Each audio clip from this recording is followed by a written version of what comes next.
కుంభరాశి వారికి ఈ వారం మిశ్రమ ఫలితాలు గోచరిస్తున్నాయి. సప్తమంలో కేతు బలంగా ఉన్నారు. పంచమ అష్టమాధిపతి అయిన బుధుడు భాగ్యంలో ఉన్నారు. చతుర్థ భాగ్యాధిపతి అయిన శుక్రుడు దశమంలో ఉన్నారు. కెరీర్ పరంగా మీకు చాలా అనుకూలంగా ఉంటుంది. కష్టానికి తగిన ప్రతిఫలం మటుకి చాలా తక్కువగా ఉంటుంది. విదేశాలకు వెళ్ళాలి అనే మీ కళ ఏదైతే ఉందో అది ఇంకొకరు లాక్కోవడం అది చాలా బాధాకరంగా ఉంటుంది. ట్రాన్స్ఫర్ అవుతుంది, ప్రమోషన్స్ వస్తాయి, కానీ మీరు ఆశించిన స్థాయిలో ఉండదు. ఇది అందరికీ కాదండి, కొంతమందికి. ఏదైనా సరే వాళ్ళ జాతకాన్ని బట్టి ఉంటుంది. ప్రతిరోజు ప్రతినిత్యం శని స్తోత్రాన్ని, హనుమాన్ చాలీసాని పఠించండి. ఏలినాటి శని నడుస్తోంది. జన్మరాశి ద్వితీయంలో మేన్ రాశిలో శని భగవాన్ ఉన్నారు. శని కూడా వీరికి అంత అనుకూలంగా లేదు. ఖర్చులు అధికంగా ఉంటుంది. ఆరోగ్యపరంగా చిన్న చిన్న డిస్టర్బెన్సెస్ ఉంటాయి. ఇంటా బయట ఏదో ఒక గందరగోళం ఏర్పడుతుంది. కుటుంబంతో కావచ్చు, బంధువులతో కావచ్చు. ముఖ్యంగా ఆరోగ్యపరంగా ఇబ్బందులు అనేవి ఏర్పడతాయి.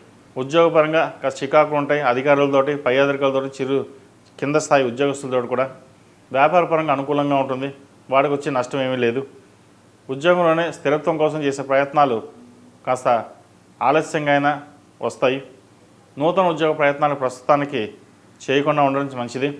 ప్రతిరోజు ప్రతినిత్యం గణపతి ఆరాధన ఎక్కువ చేయడం, నవగ్రహ స్తోత్రం పఠించడం చెప్పదగిన సూచన. అదేవిధంగా సంతానం సంబంధించిన విషయవహారాలు అనుకూలంగా ఉన్నాయి. సంతానానికి మంచి ఉద్యోగం లభించే అవకాశం గోచరిస్తోంది. వివాహపరంగా కూడా మంచి అవకాశాలు కలిసి వస్తాయి. వచ్చిన అవకాశాలని సమయం చూసుకొని మాట్లాడడం అనేది చెప్పదగినది. అదేవిధంగా బంధువర్గంతో, సహోదరి సహోదరులతోటి ఆస్తికి సంబంధించిన వివాదాలు ఉండే అవకాశం గోచరిస్తోంది. వాటి వల్ల జాగ్రత్త వహించండి. ఆర్టిఫిషియల్ ఇంటెలిజెన్స్, కాస్మెటిక్స్, డాక్టర్స్కి ఈ రంగాల వరకు కొంచెం ఇబ్బందికరమైన వాతావరణం చెప్పడం కానీ మధ్యస్థ ఫలితాలు గోచరిస్తున్నాయి. ఈ రాశిలో జన్మించిన విద్యార్థులు కొంతవరకు అనుకూలంగానే ఉంది. దూర ప్రాంత ప్రయాణాలు కలిసి వస్తాయి. విదేశీ సంబంధించిన విషయవహారాలు కూడా బాగుంటుంది. స్టూడెంట్ లోన్, ఎడ్యుకేషన్ లోన్ ఏదైతే అప్లై చేస్తారో అది మంజూరు అవుతుంది. విదేశాలకు వెళ్ళాలనుకున్న వారికి చక్కటి అవకాశం కలిసి వస్తుంది. ఈ రాశిలో జన్మించిన స్త్రీలకు వృత్తి ఉద్యోగాల పరంగా బాగున్నప్పటికీ ఆరోగ్యరీత్యా ఇబ్బందులు ఏర్పడతాయి.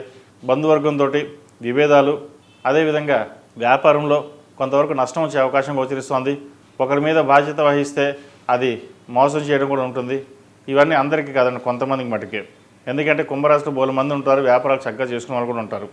కొంతమందికి గోచారీత్యా నడుస్తుంది కాబట్టి చెప్తున్నది. అందుకనే వ్యాపారాలు ఎవరైనా సరే మనగా వ్యాపారం చూసుకోవడం చెప్పదగినది.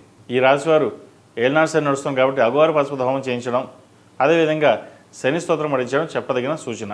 ఈ రాశిలో జన్మించిన వారికి కలిసి వచ్చే సంఖ్య 5, కలిసి వచ్చే రంగు గ్రే. ఏదైనా పని మీద బయటికి వెళ్ళేప్పుడు ఆదివారం కానీ శనివారాన్ని కానీ వెళ్ళండి, మంచి ఫలితాలు సంప్రాప్తిస్తాయి.